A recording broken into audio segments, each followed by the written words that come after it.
it, boys. Nothing gets a guy's attention like violence.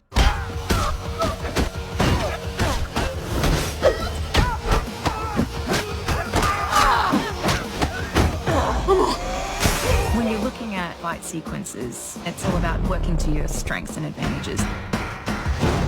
Harley can play dirty and she has gymnastic skills. Renee Montoya, she has a totally different fighting style. She's got brute force and she's relentless.